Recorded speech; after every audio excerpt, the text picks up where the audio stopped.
Sebastian Stan talked about Doomsday and the idea that we will see who makes it and who does not. I don't know if I could say very much about that. I don't know what's gonna happen.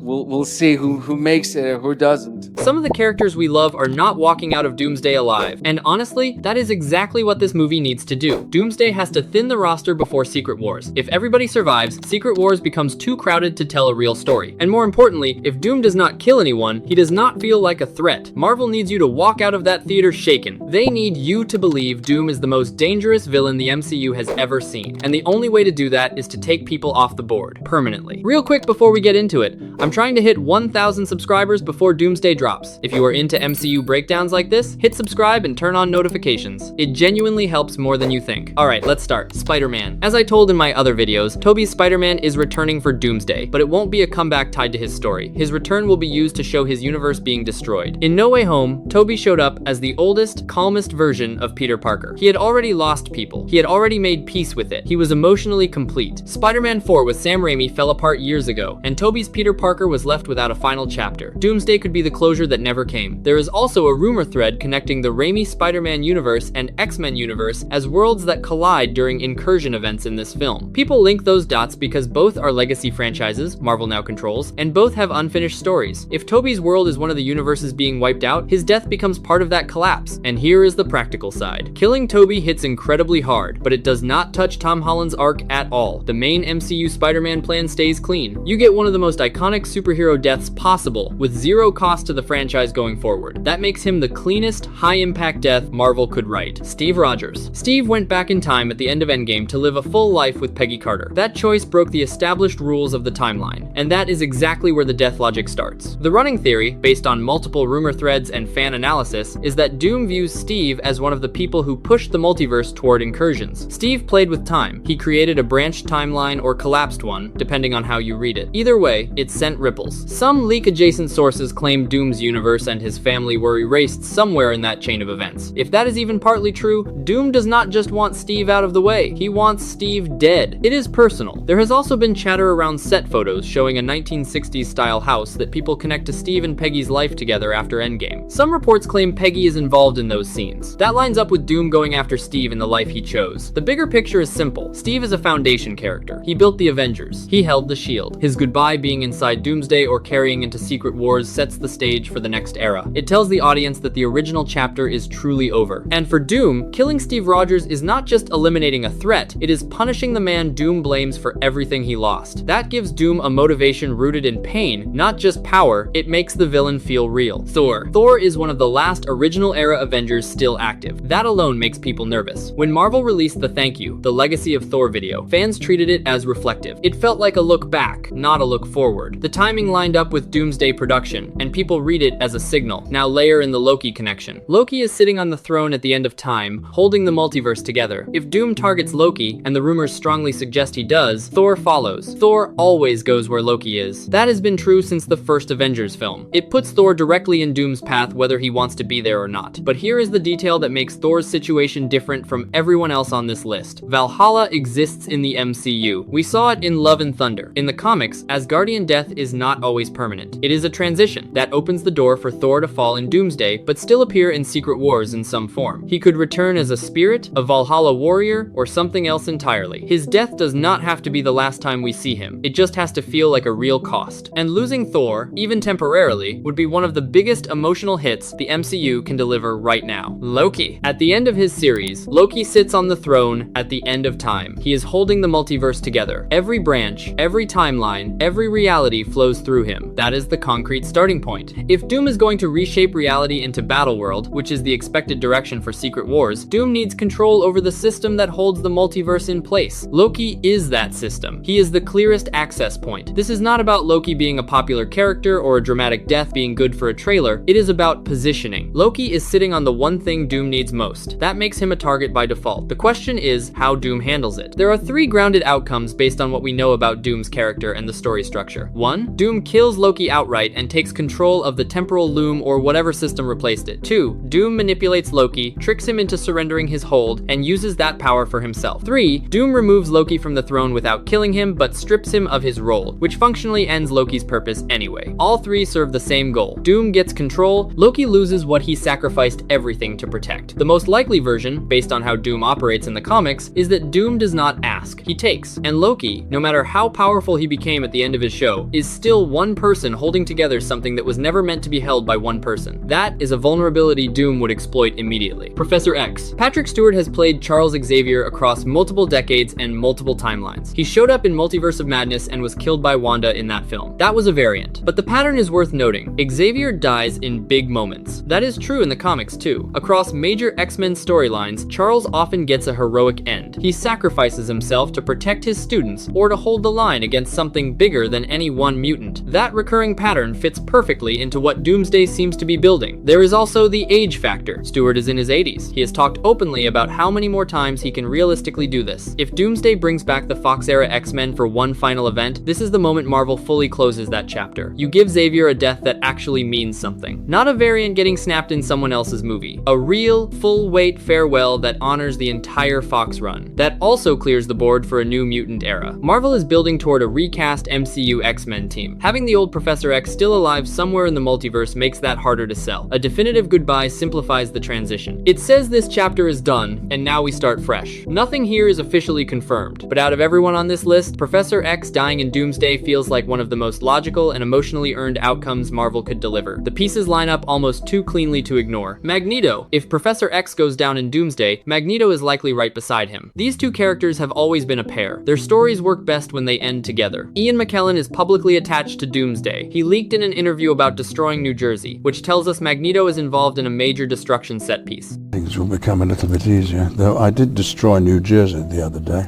Oh, I perhaps shouldn't have said that. That is not a throwaway comment. It lines up with the kind of large-scale incursion damage people expect from this film. The New Jersey detail matters because it suggests Magneto is part of a bigger clash, not just standing around in a cameo. He is using his powers at full scale, and given McKellen's age, this feels like a final, massive showing. One last time, pulling everything he has out of the ground. The story logic supports it too. If Doom is tearing universes apart, Magneto is exactly the kind of character who would throw himself into the fight regardless of the cost. He has always been willing to go further than anyone else. A death here would be enormous, but it would not close the door on the character permanently. Magneto is too important to the X-Men mythology. The role survives, even if this version of the man does not. Reed Richards. Reed Richards dying would be a bad move if they want the Fantastic Four series to continue, so there's a higher chance he won't die. But story-wise, and because of Doom's history with him, Reed Richards dying would still make a lot of sense. In the comics, Reed Richards is the one person Victor Von Doom cannot tolerate. It is not just rivalry, it is obsession. Doom sees himself as the smartest man alive, and Reed's existence contradicts that. In Jonathan Hickman's Secret Wars run, Doom literally builds a god-level kingdom called Battleworld and shapes it into his perfect life. Reed is the one person who threatens that. Doom's hatred of Reed is so deep that even in a world Doom controls completely, he cannot let Reed exist without trying to erase him. That comic precedent matters because Doomsday is clearly pulling from Hickman's playbook. If Doom is moving toward building Battleworld and Secret Wars, removing Reed before that happens fits his psychology perfectly. It is not just strategy, it is compulsion. Doom needs Reed gone to feel like he has truly won. Now, here is what that does for the story. If Reed dies in Doomsday, or is removed from the board entirely, Secret Wars starts with no one who can match Doom intellectually. The Fantastic Four lose their leader. The remaining heroes lose their best problem solver. Doom becomes genuinely unbeatable in a way that feels earned, not forced. We do not have confirmed details on how Reed factors into Doomsday's plot, but the Fantastic Four are in this film, and Pedro Pascal's Reed is expected to have a significant role. If Doom is the villain, and Reed is in the room, the comics tell us exactly where that goes. Doom takes Reed off the board first, every time. Jean Grey. This one comes with the most uncertainty. Famke Janssen, who played Jean in the Fox X-Men films, publicly said she was not asked to return. That is on the record. But actors deny involvement all the time for secrecy reasons, especially on Marvel projects. Andrew Garfield said he was not in No Way Home for months before the movie came out, so her denial does not close the door entirely. There is also current rumor talk around Marvel going in a younger direction for Jean, which could mean a new actress entirely, or a variant version separate from the Fox timeline. That affects what role Jean could play in Doomsday right now. If the older Fox Jean is not involved, this section becomes less relevant. But if she is, here is the logic. Jean Grey is one of the most powerful mutants ever put on screen. She has been the center of two separate Phoenix storylines in the Fox films. Her power level is the key detail. In a movie where Doom needs to feel like the most dangerous force in the multiverse, killing a character at Jean's level sends a clear message. It also opens a specific story door. If Jean dies, that could be the catalyst for Cyclops losing control or breaking in the final act. That kind of emotional fallout has driven major X-Men stories in the comics comics for decades. But none of that is confirmed. Jean is on this list because the story math works, not because there is hard evidence she is in the film. Treat this one as a possibility, not a probability. Wong has been the Sorcerer Supreme in the MCU ever since Doctor Strange was blipped. He held the position, he showed up across multiple projects, he led the defense of Kamar Taj. He is the top magic authority in the main timeline right now. That status is exactly what makes him a target. Doom in the comics is not just a tech genius, he is one of the most dangerous sorcerers in Marvel. Multiple rumor threads describe Doomsday's version of Doom as extremely powerful on the magic side. If that is the direction, Doom needs to prove it fast. Killing the Sorcerer Supreme is the cleanest way to do that. It tells the audience in one scene that Doom is operating at a level no one is ready for. Wong is not a minor character, but he is also not a franchise anchor. His death would hurt people like Wong. He has been a consistent, reliable presence across several films, but losing him does not derail any planned trilogy or solo project. That makes him the kind of character whose death is painful enough to matter, but practical enough for Marvel to actually go through with. It raises the threat level without blowing up a major storyline. And for Strange specifically, losing Wong would strip away his closest ally right when he needs support the most. That isolation makes Strange more desperate, which is exactly the emotional state you want your heroes in heading into Secret Wars. None of this is officially confirmed, but the pattern is clear. Doomsday is likely going to trim the board hard before Secret Wars, and every death will be designed to make Doom feel like the most terrifying villain the MCU has ever produced. If you made it this far, do me a favor, subscribe, turn on notifications, hit the like button, and drop a comment telling me who you think is not making it out of Doomsday alive. I will see you in the next one.